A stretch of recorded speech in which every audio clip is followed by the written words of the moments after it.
When we first got together as a class and started discussing where we were going to go for this year's senior class mission trip, we had many options and many variables to consider. We started asking ourselves questions like, where can we go where we can do the most good? Or what option offers the biggest opportunity for us to grow spiritually or grow more together as a class? We called up our contact in Ghana, Africa. We told him that we were a small group from Oklahoma, the senior class of Oklahoma Academy, and this year for our senior class mission trip, we would like to bring a full-scale model of the Mosaic Sanctuary to his area. And we told him that we would be giving free tours to the community and sharing the gospel and symbols and the plan of salvation to the people there, sharing with them the end-time message of the sanctuary. And as we told him these things, the man was speechless. And he told us that for the past few weeks, he had been wrestling with God, and God had been impressing upon his heart that he needed to start spreading the gospel to his community because the end was near, because Jesus was coming soon, and there were still many people out there in his community that didn't know anything about a Savior and this plan of salvation. And as he was struggling with these things, he went to bed on a particular evening, and that night he had a dream. And in his dream, he saw the sanctuary. He saw the sanctuary, and it was explained to him and shown to him that the sanctuary was present truth. And he understood that the message that he needed to be sharing to his community was the present truth of the sanctuary. The next day, he received a phone call from a small group in Oklahoma, our senior class, telling him that we would like to bring a full-scale model of the Mosaic Sanctuary to his area. You can only imagine the excitement that he had. And he told us he would like us to come.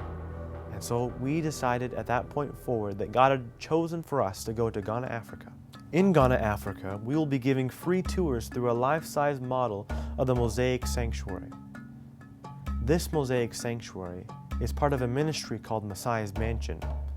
But what exactly is Messiah's Mansion?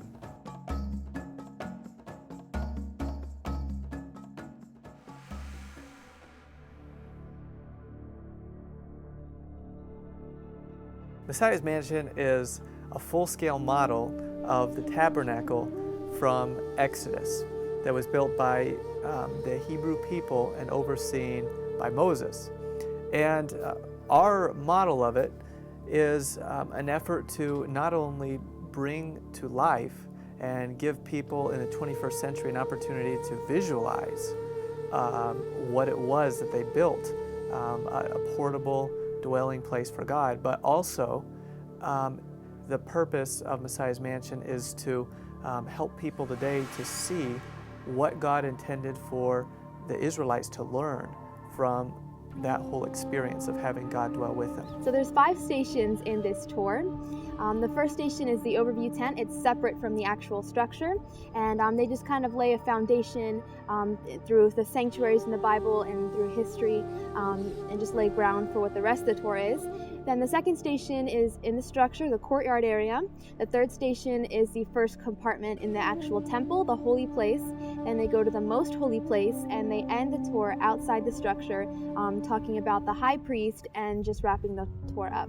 I believe that God has given us, each and every one of us, a talent, and some of us may even receive the same talents. It's up to us to, improve them. I believe He's given that to me, and I didn't notice that until I actually had to start giving towards for Messiah's Mansion, so thankful a lot for that. What it all boils down to is this: if God has called you, He hasn't called you to failure, but He's called you to success. We know that He is the King of the entire universe, and He owns the cattle on 1,000 hills. We're not afraid of where God has called us to go, and we're not worried about how God is going to get us there. My brothers and sisters, when we return from the city of Accra in Ghana, Africa, and we share with you the stories of the marvelous things that God has done for us, how would you like to say that you are one of the avenues by which God used to spread the gospel to the country of Ghana? The choice is yours.